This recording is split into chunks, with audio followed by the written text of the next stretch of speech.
മലയാള സിനിമയിൽ മറ്റെല്ലാ സിനിമാ മേഖലയും പോലെ തന്നെ വലിയ സൂപ്പർ താരങ്ങളുണ്ട്. എക്കാലവും മോഹൻലാലും മമ്മൂട്ടിയുടെയും പേരിൽ അറിയപ്പെടുന്ന ഇൻഡസ്ട്രിയിൽ ഇപ്പോൾ സൂപ്പർ താരങ്ങളായി ദിലീപ്, സുരേഷ് ഗോപി, പൃഥ്വിരാജ്, ദുൽഖർ സൽമാൻ, ടൊവിനോ തോമസ്, നിവിൻ പോളി തുടങ്ങിയവരുണ്ട്. ഇവരെല്ലാം ഇപ്പോൾ വമ്പൻ ഹിറ്റുകൾ മലയാള സിനിമയ്ക്ക് സമ്മാനിച്ചിട്ടുമുണ്ട്.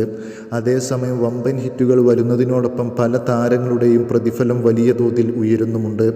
തമിഴ്, തെലുങ്ക്, ഹിന്ദി, കന്നഡ എന്നീ ഭാഷകൾ അപേക്ഷിച്ച് മലയാള സിനിമയിലെ നടീനടന്മാർക്ക് പ്രതിഫലം വളരെയധികം കുറവാണ് എന്നതാണ് യഥാർത്ഥ വസ്തുനിഷ്ഠമായ കാര്യം.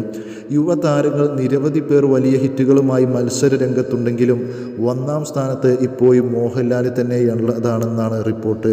അടുത്തിടെയായി താരത്തിന് വലിയ ഹിറ്റുകളൊന്നും സമ്മാനിക്കാൻ സാധിച്ചിട്ടില്ല.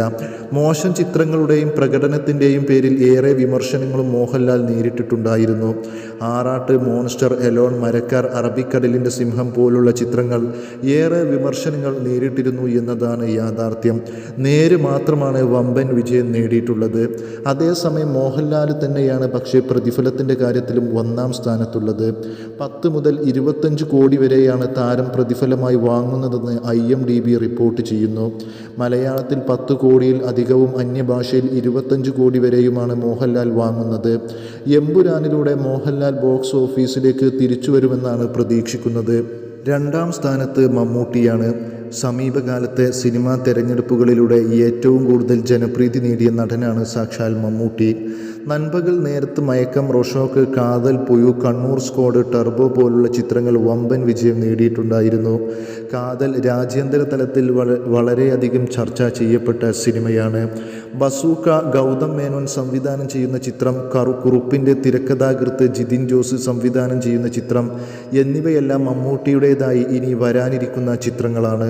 അതേസമയം 6 കോടി മുതൽ 20 കോടി വരെയാണ് മമ്മൂട്ടി പ്രതിഫലമായി വാങ്ങാറുള്ളത്. 8 കോടി വരെയാണ് മലയാള സിനിമയിൽ മമ്മൂട്ടിയുടെ പ്രതിഫലമെന്ന് റിപ്പോർട്ടിൽ പറയുന്നു.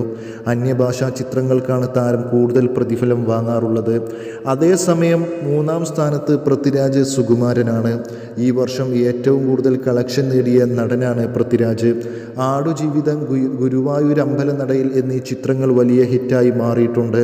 8 മുതൽ 10 കോടി വരെയാണ് പൃഥ്വിരാജിൻ്റെ പ്രതിഫലമെന്ന് റിപ്പോർട്ടിൽ പറയപ്പെടുന്നു.